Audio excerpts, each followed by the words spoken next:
Hi hello welcome back to your channel. അപ്പോൾ എല്ലാ കൂട്ടുകാർക്കും നമ്മുടെ ചാനലിലെ പുതിയൊരു വീഡിയോയിലേക്ക് സ്വാഗതം.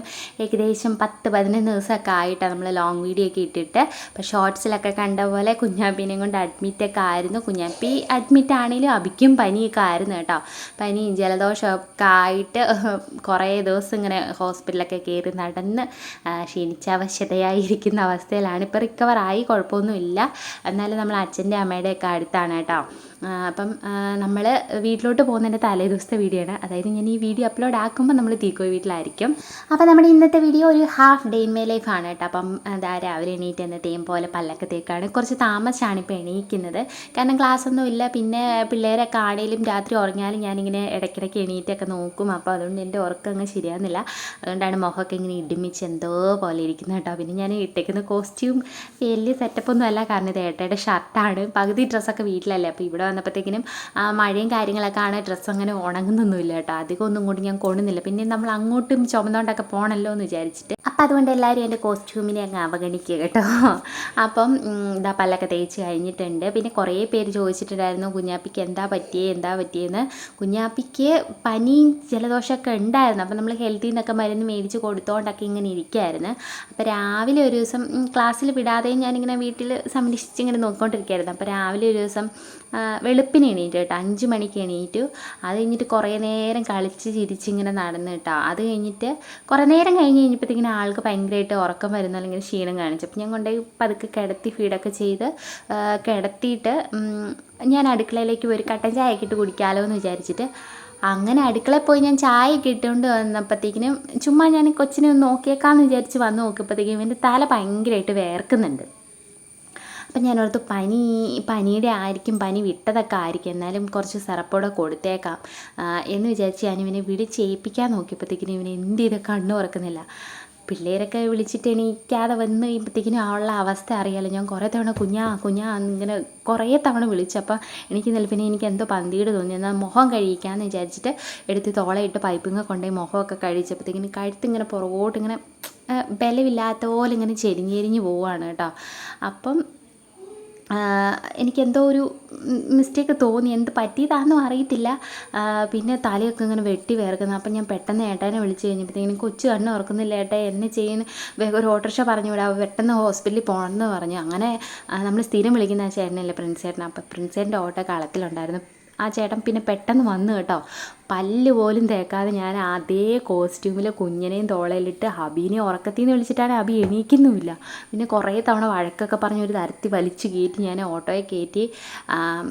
അപ്പോഴത്തേക്കിനും അമ്മേനെയൊക്കെ വിളിച്ച് പറഞ്ഞ് അമ്മ നേരെ ഹോസ്പിറ്റലിലേക്ക് വന്ന് ഞാനവിടെ ചെന്നപ്പോഴത്തേക്കിനും ക്യാഷ്വാലിറ്റിയിൽ ഡോക്ടറോട് പറഞ്ഞിങ്ങനെ കൊച്ചു രാവിലെ വിളിച്ചിട്ട് എണീക്കുന്നില്ല ഡോക്ടറെ, കണ്ണ് ഉറക്കുന്നില്ല എന്നൊക്കെ പറഞ്ഞ്. അപ്പം ഞാൻ ഓർത്തത് ഇവൻ നേരത്തെ എണീറ്റിട്ട് ഉറങ്ങിപ്പോയതാണോ എന്നും എനിക്കൊരു സംശയം ഉണ്ടായിരുന്നു. എന്നാലും ഞാനിങ്ങനെ പോകുന്ന വഴിക്കൊക്കെ ഇങ്ങനെ കുഞ്ഞാ കണ്ണ് തുറക്കടാ, അപ്പ വിളിക്കുന്നുണ്ടോ എന്നൊക്കെ പറഞ്ഞിട്ട് പിന്നെ എനിക്കെന്തോ ആദ്യമായി ഞാൻ എങ്ങനെയാണ് അവിടെ എത്തിയെന്ന് എനിക്ക് ഒരു പിടുത്തമില്ല. ഞാനൊരു അബ്നോർമൽ കണ്ടീഷനിലായിരുന്നു. അവിടെ ചെന്ന് കഴിഞ്ഞപ്പോഴത്തേക്കിനും ഡോക്ടർ ഇങ്ങനെ വന്ന് കൊച്ചിനെ നോക്കിയപ്പോഴത്തേക്കിനും എന്നെ പറ്റിയെന്ന് ഇങ്ങനെ നോക്കി, എന്തോ സാച്ചുറേഷൻ അങ്ങനെ എന്തോ നോക്കി കഴിഞ്ഞപ്പോഴത്തേക്കും ഡോക്ടർ കൊച്ചിനെ വേഗം അവിടെ കിടത്താൻ പറയലും പിന്നെ സിസ്റ്റേഴ്സ് എല്ലാം അങ്ങോട്ടും ഇങ്ങോട്ടും ഒക്കെ ഓടുന്നു, മാസ്ക് വെക്കുന്നു, കൊച്ചിന് കാലിൻ്റെയൊക്കെ തട്ടുന്നു, പിന്നെ എന്തൊക്കെയോ ബ്ലഡ് എടുക്കുന്നു, എന്തൊക്കെയോ ചേച്ചി അങ്ങോട്ട് മാറി നിന്നോളാൻ പറഞ്ഞു. എൻ്റെ ദൈവമേ, എൻ്റെ സകല ജീവനും പോയി. ഞാൻ അവിടെ കിടന്ന് കാറി കേട്ടോ. കാറിന്ന് പറഞ്ഞാൽ എൻ്റെ ഡോക്ടറെ എൻ്റെ കൊച്ചിന് എന്നാ പറ്റിയെന്ന് പറഞ്ഞിട്ട് ചങ്കത്തടിച്ച് കിടന്ന് കരഞ്ഞ്. അപ്പോഴേക്ക് അമ്മയൊക്കെ വന്നിട്ടുണ്ടായിരുന്നു. അമ്മയുടെ കാര്യം ഞാൻ വിട്ടേ പോയി. അമ്മ വന്നു അബീനെയൊക്കെ നോക്കുന്നുണ്ടായിരുന്നു.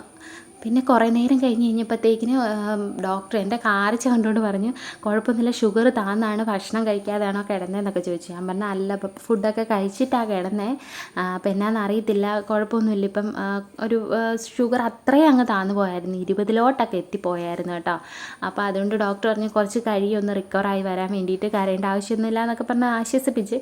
എന്നാലും നമ്മുടെ മനസ്സിന് അങ്ങനെ ശാന്തത കിട്ടത്തില്ലല്ലോ. അപ്പോഴേക്കും ഞാൻ കരഞ്ഞൊരു എനിക്കറിയാൻ മേല, എൻ്റെ കൈയും കാലും ഒക്കെ തളർന്ന് ഞാൻ വിളിക്കാത്ത ദൈവങ്ങളില്ല. ഒരു നിമിഷം ഞാനങ്ങ് മെഡിക്കൽ കോളേജ് വരെ ചിന്തിച്ച് കൂട്ടി കേട്ടോ. എൻ്റെ പൊന്നെ ഒന്നും പറയണ്ട. അങ്ങനെ പിന്നെ അവിടെ നിന്ന് ട്രിപ്പൊക്കെ ഇട്ട് കുറച്ച് കഴിഞ്ഞപ്പോഴത്തേക്കിനും പതുക്കെ കണ്ണൊക്കെ തുറന്ന് കിൻഡർ ജോയിയൊക്കെ വേണമെന്ന് പറഞ്ഞു. അപ്പോൾ എനിക്കൊരു സമാധാനമായി. എന്നാലും ആ കൊച്ചിനെ ഞാൻ കൊണ്ടുവന്ന ആ അവസ്ഥയൊക്കെ എനിക്കിങ്ങനെ ഒരു ട്രോമ പോലെ ആയിട്ടോ മനസ്സിൽ. അപ്പം അതുകൊണ്ട് പിന്നെ റൂമിലേക്ക് ആക്കി. പിന്നെ എനിക്ക് ഭയങ്കര ടെൻഷനാണ്, കാരണം ഉറങ്ങിക്കിടക്കുന്ന പോലെ തന്നെയായിരുന്നു കിടന്നത്. എന്താ പറ്റിയെന്ന് നമുക്കറിയത്തില്ല. എന്തോ ഒരു ഭാഗ്യത്തിന് എനിക്ക് നോക്കാൻ തോന്നിയത് കൊണ്ട്, ഒരു ദൈവാനുഗ്രഹം ഉള്ളത് കൊണ്ട് നമുക്ക് കണ്ടുപിടിക്കാൻ പറ്റി. ചിലപ്പോൾ വന്ന് നോക്കുമ്പം പിള്ളേർ തല വേർത്ത് കിടക്കുക, എന്നാൽ ഫാൻ ഇട്ടേച്ച് അങ്ങ് പോയിട്ടുണ്ടായിരുന്നെങ്കിൽ എൻ്റെ ദൈവമേ എനിക്ക് ചിന്തിക്കാൻ പോലും പറ്റത്തില്ല കേട്ടോ. അപ്പോൾ അതുകൊണ്ട് എല്ലാവരും ശ്രദ്ധിക്കുക. പിള്ളേരൊക്കെ ഉറങ്ങുകയാണേലും നമ്മൾ ഇടയ്ക്കിടയ്ക്കെല്ലാം പോയി അവരെ നോക്കണം. കുഞ്ഞായിരുന്നപ്പോൾ ഞാൻ അങ്ങനെ ശ്രദ്ധിക്കുമായിരുന്നു, കാരണം തുണിയൊക്കെ വലിച്ച് മുഖത്തിടുമോ എന്നൊക്കെ വിചാരിച്ചിട്ടേ. പക്ഷേ ഇപ്പം ഇത്രയും വലുതായപ്പോൾ ഒരു ക്ഷീണം കൊണ്ട് ഉറങ്ങുമായിരിക്കും, ഉറങ്ങിക്കഴിയുമ്പോൾ എണീറ്റോട്ടെ, അതാകുമ്പോൾ ചിത്താതൊക്കെ മാറി നല്ല എനർജറ്റിക് ആയിട്ട് ഏറ്റു വരുമല്ലോ എന്നൊക്കെ വിചാരിച്ച് അങ്ങനെ എന്തോ ഒരു ഭാഗ്യത്തിന് അന്ന് അങ്ങനെ രക്ഷപ്പെട്ടു കേട്ടോ. അപ്പോൾ അതാണ് കേട്ടോ സംഭവിച്ചത്. അപ്പോൾ അതങ്ങനെ. അപ്പോൾ അതാ രാവിലെ എണീറ്റ് കാപ്പി കൂടിയൊക്കെ കഴിഞ്ഞ് കേട്ടോ. നുറുക്ക് ഗോതമ്പിൻ്റെ ഉപ്പുമാവുണ്ടായിരുന്നു. പിന്നെ അരിയൊക്കെ അമ്മ അടുപ്പയിലിട്ടിട്ടാണ് കേട്ടോ പോയത്. അമ്മയ്ക്കിന്ന് പണിയുണ്ട്. കുറേ ദിവസമായിട്ട് പിള്ളേരൊക്കെ വീട്ടിലുള്ളതുകൊണ്ട് അമ്മ പണിക്കൊന്നും പോകുന്നില്ലായിരുന്നു കേട്ടോ. അപ്പോൾ ഇന്നൊരു പണിയുള്ള ദിവസമായതുകൊണ്ട് ആൾ പോയേക്കാമെന്ന് വിചാരിച്ച് അങ്ങനെ അത്യാവശ്യം കാര്യങ്ങളൊക്കെ രാവിലത്തെ ചെയ്ത് വെച്ചിട്ടാണ് പോയത്. ബാക്കിയുള്ളതൊക്കെ ഞാൻ ചെയ്താൽ മതി കേട്ടോ. അങ്ങനെ കാപ്പിയൊക്കെ കുടിച്ച് പിന്നെ എന്നത്തെയും പോലെ ചൂടുവെള്ളമൊക്കെ വെച്ച് പിള്ളേരെ മേലൊക്കെ ഒന്ന് തുടച്ച് കുളിപ്പിച്ചൊരുക്കി ഇരുത്തിയതാണ്. പക്ഷേ എന്തൊക്കെയോ എടുത്ത് ചാന്തും കൺവീശയൊക്കെ മുഖത്തോടൊക്കെ വരച്ചിട്ടുണ്ട് കേട്ടോ. അങ്ങനെ പിള്ളേരെ കാര്യങ്ങളൊക്കെ കഴിഞ്ഞിട്ട് ഞാൻ വേഗം പോയി തുണിയൊക്കെ ഒന്ന് കഴുകിയിട്ട് ഇപ്പോഴാണ് നല്ല തെളിവുണ്ട് കേട്ടോ. ഇന്നലെയൊക്കെ ഇവിടെ നല്ല മഴയായിരുന്നു. പിന്നെ ചെറുതായിട്ടൊന്ന് വെയിൽ തെളിഞ്ഞാൽ തന്നെ ഇവിടെ തുണിയൊക്കെ നന്നായിട്ട് ഉണങ്ങി കിട്ടും. കാരണം മിറ്റത്ത് ഇങ്ങനെ മിറ്റിൽ വിരിച്ചേക്കാണ്. പിന്നെ ഇൻ്റർലോക്കൊക്കെ ഉള്ളുണ്ട്, അവിടെ വിരിച്ചാലും പെട്ടെന്ന് തുണിയൊക്കെ ഉണങ്ങി കിട്ടും കേട്ടോ. കുറേ തുണി ഞാൻ ഇന്നലെ വീട്ടിൽ നിന്ന് ചുമന്നുകൊണ്ട് ഇവിടെ കൊണ്ടുവന്ന് കഴുകി ഉണക്കി വീണ്ടും തിരിച്ച് വീട്ടിൽ ഇന്നലെ ടിപ്പുവിന് ചോറ് എടുക്കാൻ നേരത്ത് പോയപ്പോൾ കൊണ്ട് വെച്ചിട്ടുണ്ട്.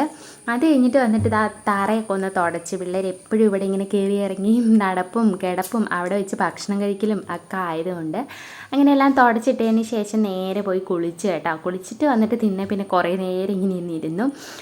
കാപ്പിയുടെ പരിപാടിയൊക്കെ നേരത്തെ കഴിഞ്ഞു, ഫുഡൊക്കെ കഴിച്ചതുകൊണ്ട് ഇനി നമുക്ക് ഉച്ചക്കത്തേനുള്ളതാക്കിയാൽ മതിയല്ലോ. ചോറമ്മ അരി അടുപ്പയിൽ ഇട്ടിട്ടുണ്ട്. അപ്പോൾ അതുകൊണ്ട് ചോറിന് വേണ്ടിയിട്ട് ഇനി നമ്മൾ ഒന്നും ചെയ്യേണ്ടതില്ല, കറി വെച്ചാൽ മതി കേട്ടോ. അപ്പോൾ സമയമുണ്ടല്ലോ എന്ന് വിചാരിച്ചിട്ട് പിന്നെ വന്ന് കുറച്ച് നേരം ഇങ്ങനെ ഇരുന്നു. പറമ്പിൽ കൂടെയൊക്കെ ഒന്ന് നടന്ന് പിന്നെ തുണിയൊക്കെ മറിച്ചും തിരിച്ചൊക്കെ ഒന്ന് പകുതി വാട്ടിയൊക്കെ എടുത്ത് അത് കഴിഞ്ഞ് ഇനി കറി വെക്കാനുള്ള പണിയിലാണ്. അങ്ങനെ അലക്കും കുളിയും കാപ്പി കുടിയൊക്കെ കഴിഞ്ഞ് വന്നപ്പോൾ തന്നെ 10:30 ഒക്കെ ആയിട്ടുണ്ടായിരുന്നു കേട്ടോ. അപ്പം ഞാൻ വേഗം ഇനി ഉച്ചക്കത്തേനുള്ളത് ആക്കാമെന്ന് വിചാരിച്ചു. ഞാൻ നോക്കിയപ്പോഴത്തേക്കിനും കുറച്ച് വൻപയർ ഇരിപ്പുണ്ടായിരുന്നു, പിന്നെ കുറച്ച് ചേന കഷ്ണിച്ചത് കൂട്ടും ഇരിപ്പുണ്ടായിരുന്നു കേട്ടോ. അപ്പം ഞാൻ വിചാരിച്ച് അത് രണ്ടും കൂടെ ഒരുമിച്ചിട്ടൊരു ചാറുകറി ഉണ്ടാക്കാമെന്ന് വിചാരിച്ച് അങ്ങനെ ഇതാ വൻപയറിലെ കല്ലും നെല്ലുമൊക്കെ പറക്കിക്കൊണ്ടിരിക്കുകയാണ് കേട്ടോ. ഇത് ഇന്നലെ ഞങ്ങൾ പയർ കറി വെച്ചിട്ടുണ്ടായിരുന്നേ. അപ്പം അത് കഴുകാൻ എടുത്തപ്പോൾ ഔത്തിന്നൊരു വലിയ കല്ല് കിട്ടി, ഒരു ഇണ്ടപ്പനാണ്ടി കല്ല്. അപ്പോൾ അതുകൊണ്ട് ഞാൻ ഓർത്തു ശരിക്കൊന്ന് പരിശോധിക്കണം, ഇല്ല നമ്മുടെ പല്ല് പോകുന്ന കേസാണല്ലോ. അത് തന്നെയുള്ള ഭക്ഷണമൊക്കെ കഴിച്ചുകൊണ്ടിരിക്കുമ്പോഴത്തേക്കും ഔത്തിന്ന് കല്ല് കടിച്ചിട്ടുണ്ട്, നമുക്ക് ആ ഫുഡ് കഴിക്കാനുള്ള തൃപ്തി അങ്ങ് പോകും, എന്തോ പോലെ ആവും. അപ്പോൾ അതുകൊണ്ട് ഞാൻ ശരിക്കും പരിശോധിച്ചിട്ടാണ് ഫുഡൊക്കെ ഉണ്ടാക്കുന്നത്. പ്രത്യേകിച്ച് നമ്മുടെ വൻപയറിനകത്താണ് കേട്ടോ. പിന്നെ ചെറുപയറും ശ്രദ്ധിക്കണം, പിന്നെ നമ്മുടെ കൂർക്ക അതിനകത്തും ഇങ്ങനെ കല്ലും മണ്ണൊക്കെ ഒട്ടിപ്പിടിച്ചിരിക്കുമല്ലോ. അപ്പം അങ്ങനെ ഇതാ വൻപയർ ആദ്യം 1-2 വിസിലടുപ്പിച്ചിട്ട് നമ്മുടെ ചേനയും കൂടി ഇട്ട് വിസിലടിക്കാനായിട്ട് വെച്ചിട്ടുണ്ട്. പിന്നെ അരപ്പൊക്കെ ഞാൻ വേഗം പോയി അരച്ചുകൊണ്ട് വന്നു. എൻ്റെ ട്രൈപോഡ് ഇല്ലാത്തതുകൊണ്ട് നമുക്കങ്ങനെ ലോങ് വ്യൂ ഒന്നും എടുക്കാൻ പറ്റത്തില്ല കേട്ടോ. അപ്പോൾ അതുകൊണ്ട് ഞാൻ ഫോൺ കൈ പിടിച്ച് ചെയ്യാൻ പറ്റുന്ന കേസ് കെട്ടുകളൊക്കെ ചെയ്യുന്നുള്ളൂ. അപ്പോഴേക്കും നമ്മുടെ ചോറൊക്കെ നന്നായിട്ട് വെന്ത് കിട്ടിയിട്ടുണ്ട്. പിന്നെ അത് ഞാൻ തടയിലിട്ടു. അപ്പോഴേക്കും പയറും ആയി. കുക്കറിനകത്തായതുകൊണ്ട് നമുക്ക് അധികം വെയിറ്റ് ചെയ്യേണ്ട ആവശ്യമില്ല, 2-3 വിസിലടിച്ച് കഴിഞ്ഞാൽ വെന്ത് കിട്ടുമല്ലോ. അങ്ങനെ അരപ്പൊക്കെ ചേർത്ത് ഇതാ ചാറുകറി ആക്കിയിട്ടുണ്ട് കേട്ടോ. എനിക്ക് ഭയങ്കര ഇഷ്ടമാണിത്. എരിശ്ശേരി വെച്ചാലും ഇഷ്ടമാണ്, ചാറ് വെച്ചാലും ഇഷ്ടമാണ്. അങ്ങനെ നമ്മുടെ ചോറിനുള്ള ഒരു കൂട്ടാനായി. പിന്നെ ഞാൻ ഓടിപ്പോയിട്ട് കുറച്ച് ബീൻസ് ഇരിപ്പുണ്ടായിരുന്നു, അത് വെച്ചിട്ടൊരു കുഞ്ഞു തോരനും ആക്കി കേട്ടോ. പിന്നെ പെട്ടെന്ന് കാര്യങ്ങളൊക്കെ ചെയ്ത് ചോറും റെഡിയാക്കി പിള്ളേർക്ക് നേരത്തെ ഭക്ഷണം കൊടുക്കുകയാണ്. നേരത്തെ എന്ന് പറയുമ്പോൾ ഇതൊക്കെ ആയി വന്നപ്പോഴത്തേക്കിനും കുറച്ച് സമയം എടുത്തു എന്ന് പറഞ്ഞാൽ ഒരുപാടല്ല, അരമണിക്കൂർ എടുത്ത്. പിന്നെ ഞാൻ അവരുടെ പുറകെ കുറച്ച് നേരം കളിക്കാനും ഇതിനൊക്കെ പോയിട്ടുണ്ടായിരുന്നു കേട്ടോ. അത് കഴിഞ്ഞിട്ട് വന്നിട്ട് നേരത്തെ ഫുഡ് കൊടുക്കുകയാണ്. ഷുഗറൊക്കെ താന്നുകൊണ്ട് എനിക്ക് പേടിയാണ് കേട്ടോ ഇപ്പോൾ ഭക്ഷണം കഴിക്കാതിരുന്നാൽ. അപ്പോൾ അതുകൊണ്ട് ഞാൻ നേരത്തെ പുറകെ നടന്ന് ഭക്ഷണമൊക്കെ കൊടുക്കും. കുറച്ച് സമയം എടുക്കും. അപ്പം നമ്മൾ 11 മണിക്ക് തുടങ്ങിയാൽ 1 മണിയാകും ഇത് 2 പേരെ ഒന്ന് കഴിപ്പിച്ച് തീർക്കുമ്പം. പണ്ടെന്ന് പറഞ്ഞിട്ടുണ്ടെങ്കിൽ ഞാൻ വിചാരിക്കും ഇപ്പം വേണ്ട, ഇപ്പോൾ 5 മിനിറ്റ് മുന്നേ ഇപ്പം കൊഴുക്കട്ടയോ അല്ലെങ്കിൽ അങ്ങനെ എന്തെങ്കിലുമൊക്കെ ചെറുകടി സാധനം തിന്നിട്ടുണ്ടെങ്കിൽ ചോറ് കൊടുക്കുക നമ്മൾ വിളിക്കില്ല. അപ്പോഴത്തേക്കിന് വേണ്ടാന്ന് പറഞ്ഞിട്ടുണ്ടെങ്കിൽ ഞാൻ വിചാരിക്കുമായിരുന്നു കുറച്ച് മുമ്പ് അതൊക്കെ കഴിച്ചല്ലേ, അപ്പോൾ അതുകൊണ്ട് വിശക്കുന്നില്ലായിരിക്കും, എന്നാൽ കുറച്ച് കഴിഞ്ഞിട്ട് കൊടുക്കാമെന്ന് വിചാരിക്കും. പക്ഷെ ഇപ്പം അങ്ങനെയല്ല, കുത്തിപ്പിടിച്ചിട്ട് തീറ്റിക്കും കേട്ടോ. എനിക്ക് അതോടുകൂടി നല്ല പേടിയായി. തന്നെയല്ല മരുന്നോടെ ഉണ്ട്. അങ്ങനെ പിള്ളേരെ പുറകെ നടന്ന് ചോറും കൊടുത്തു. അത് കഴിഞ്ഞിട്ട് പറമ്പിൽ കൂടെ ഒക്കെ കൊണ്ടുപോയാണ് നട കൊടുത്തത്. അപ്പോൾ അതായത് വീഡിയോ എടുക്കാഞ്ഞ്. അത് കഴിഞ്ഞിട്ട് ഞാനും ഫുഡൊക്കെ കഴിച്ച് അത് കഴിഞ്ഞിട്ട് കുഞ്ഞാപ്പിനെ കിടത്തി ഒന്ന് ഉറക്കി.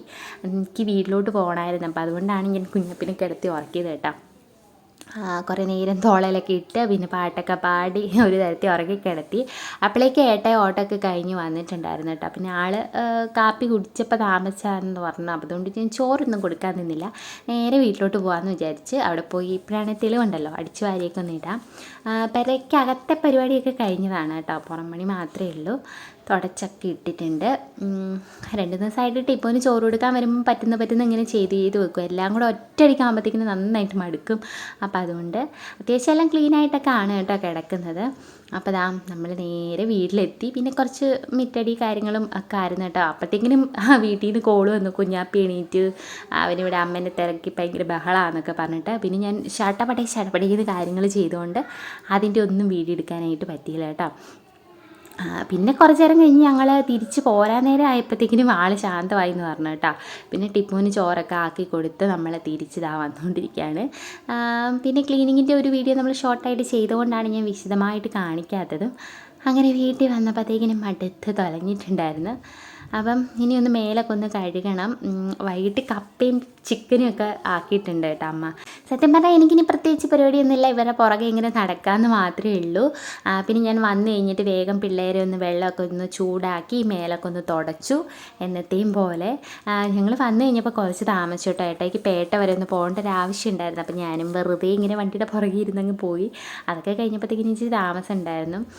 പിന്നെ കുഞ്ഞാപ്പി എണീറ്റ് കഴിഞ്ഞ് കുറച്ച് നേരം കരഞ്ഞ് കഴിഞ്ഞപ്പോഴത്തേക്കിനും ആളങ്ങ് സെറ്റായിട്ടോ. പിന്നെ അച്ഛനുണ്ടെങ്കിൽ നമുക്ക് പേടിക്കേണ്ട ആവശ്യമില്ല, അച്ഛൻ നല്ലപോലെ കളിപ്പിച്ചുകൊണ്ടിരിക്കും. അച്ഛൻ അതിനൊരു വശമുണ്ട്. അപ്പോൾ അതുകൊണ്ട് ഞങ്ങൾ പിന്നെ കുറച്ച് താമസിച്ചാലും കുഴപ്പമില്ലല്ലോ എന്ന് വിചാരിച്ച് അങ്ങനെ പിള്ളേരെ മേലൊക്കെ തുടച്ചിട്ട് വന്നപ്പോഴത്തേക്കിനും നമ്മുടെ രാവിലെ തോരൻ കറി കുറച്ചല്ലേ ഉണ്ടായിരുന്നുള്ളൂ. അപ്പോൾ ഞാനൊരു മെഴുക്കുവരട്ടിയും കൂടി ഉണ്ടാക്കാമെന്ന് പറഞ്ഞിട്ട് കുറച്ച് കോവയ്ക്കയും പയറൂടെ എടുത്തിട്ടൊരു കുഞ്ഞ് മെഴുക്കുവരട്ടിയും കൂടെ ആക്കുന്നുണ്ട് കേട്ടോ. എല്ലാം അരിഞ്ഞൊക്കെ സെറ്റാക്കി കടുകും പൊട്ടിച്ച് ഒന്ന് ഇട്ട് കൊടുത്താൽ മതി. പിന്നെ അമ്മയത് നോക്കിക്കോളാമെന്ന് പറഞ്ഞു. അപ്പോൾ ഞാൻ വേഗം പോയി കുളിച്ചിട്ടൊക്കെ വരണം, കപ്പ കഴിക്കണം. അപ്പോൾ അതിന് വേണ്ടിയിട്ട് അപ്പോൾ നാളെ നമ്മൾ വീട്ടിലോട്ട് തിരിച്ചു പോകും കേട്ടോ. പിന്നെയുള്ള വീഡിയോസൊക്കെ അവിടെ ചെന്നിട്ടായിരിക്കും. അപ്പം ഇത്രയൊക്കെ ഉള്ളൂ നമ്മുടെ ഇന്നത്തെ വിശേഷങ്ങൾ. കുളിയൊക്കെ കഴിഞ്ഞ് ഒന്ന് മയങ്ങാനുള്ള പരിപാടിയിലാണ്. ഉടനെ ഉറക്കമൊന്നും നടക്കത്തില്ല, കാരണം ഉറങ്ങി എണീറ്റുകൊണ്ട് അവരവിടെയെല്ലാം തകർത്ത് വാരി നടക്കുകയാണ് കേട്ടോ. അപ്പം ഞാൻ തല കഴുകിയില്ല, ദേഹം മാത്രം ഒന്ന് കഴുകിയതേ ഉള്ളൂ. കാരണം ഇവിടെ നിന്ന് കുളിച്ചിട്ട് ഒരുങ്ങിയാണല്ലോ അങ്ങോട്ട് പോയത്. പിന്നെയും വന്നിട്ട് വീണ്ടും തല നനച്ച് ഇനിയിപ്പം അടുത്ത അസുഖം വരുത്തണ്ടെന്ന് വിചാരിച്ച് അങ്ങനെ 2 മുട്ടകളായിട്ട് വന്നത് തകർത്ത് വരുന്നുണ്ട് എൻ്റെ അടുത്ത് വന്ന് കിടന്ന്. അപ്പം കുഞ്ഞാപ്പി ഇപ്പോൾ ഒക്കെ കാണാം കേട്ടോ. അപ്പോൾ ചോദിച്ചവർക്ക് വേണ്ടിയിട്ടാണ്. അപ്പം നമുക്കിനി അടുത്ത വീഡിയോയിൽ കാണാം. അതുവരെ എല്ലാ കൂട്ടുകാർക്കും tata bye bye, see U.